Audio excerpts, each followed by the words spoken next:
हरे कृष्णा। तो भगवत गीता के इस कर्म योग में आपका स्वागत है। हम आज डिस्कस करने वाले हैं 3.10, 3.11 और 3.12 श्लोक भगवत गीता से। कोई भी कर्म में जब हम सक्सेसफुल होते हैं कोई भी चीज में, तो उसमें खाली एकमात्र हमारा हाथ नहीं होता, हमारे पीछे बहुत लोगों का हाथ होता है ना। जैसे हम किसी के घर पे रहते हैं या अपने घर पे रहते हैं, लाइट यूज करते हैं, खाना खाते हैं, कोई हमारी मदद करता है, कोई हमारी सेवा करता है, इन सब का हाथ होता है। उसके साथ साथ हम भी कर्म करते हैं, उसके बाद हमको उस कर्म में सक्सेस मिलती है। सारे लोगों का जो हाथ होता है उसको तो हम थैंक यू बोल देते हैं या उसका बिल चुका देते हैं। जैसे लाइट यूज करते हैं तो लाइट का बिल चुकाया, घर पे जो लोग रहते हैं उनकी सेवा हम करते हैं धन देके, उनका बिल चुकाया। जिस घर पे रह रहे हैं ना उसका टैक्स भरते हैं, उसका पेमेंट करके जो खरीदा है उसका भी बिल चुकाया। सबका बिल हम चुकाते हैं, है ना। सबको अपना अपना हिस्सा दे देते हैं। क्यों?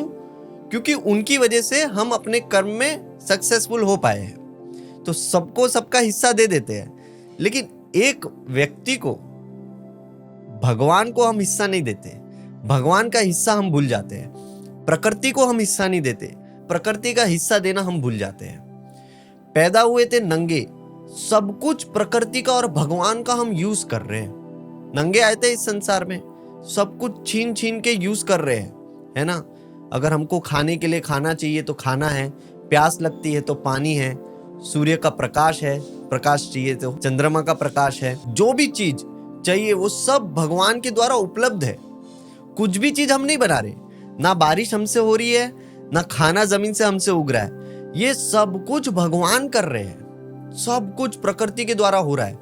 और ये कितना परफेक्ट है, देखिए भगवान की सृष्टि।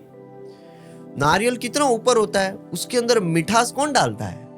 भगवान डाल रहे हैं। कितने सारे फ्रूट्स, ड्राई फ्रूट्स सब मीठे, और उस मीठे का भी सबका टेस्ट अलग अलग।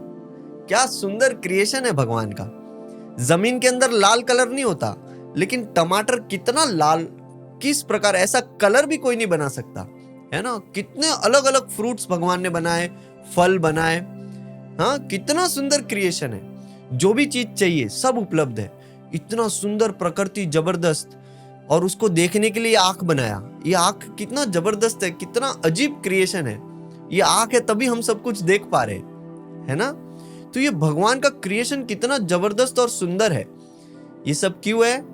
क्योंकि ये सब हमारी सेवा के लिए है। इन सब का बिल हम नहीं भरते, इसके लिए ही हम दुखी होते हैं, हम हमारे कर्म के बंधन में फंसते हैं। इन सब का बिल हमको भरना चाहिए। हाँ, सब कुछ यूज कर रहे हैं किसी का और उसको थैंक यू तक नहीं बोले तो हम चोर होंगे ना। एक तो बिना पूछे उससे ले रहे हैं, हम चोर हुए कि नहीं। सब कुछ भगवान का यूज कर रहे हैं, लेकिन भगवान को हम थैंक यू नहीं बोलते। देवी देवता, प्रकृति जो हमको सब कुछ दे रहा है, उसको भी हम थैंक यू नहीं बोलते।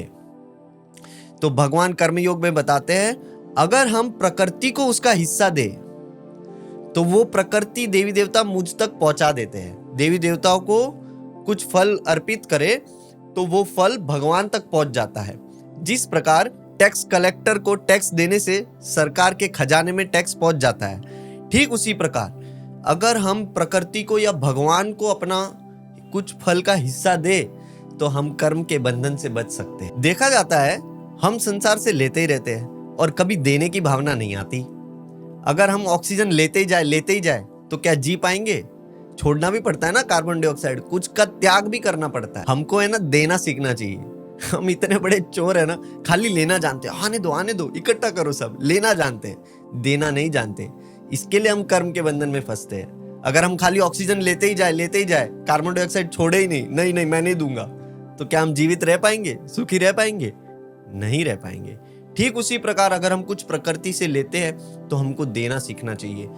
देख सकते हैं हम पेड़ पौधे सब कुछ कैसे दे रहे हैं। ये बादल बारिश देता है, पेड़ ऑक्सीजन छोड़ता है, कार्बन डाइऑक्साइड लेता है, तब हम ऑक्सीजन ले पाते हैं ना।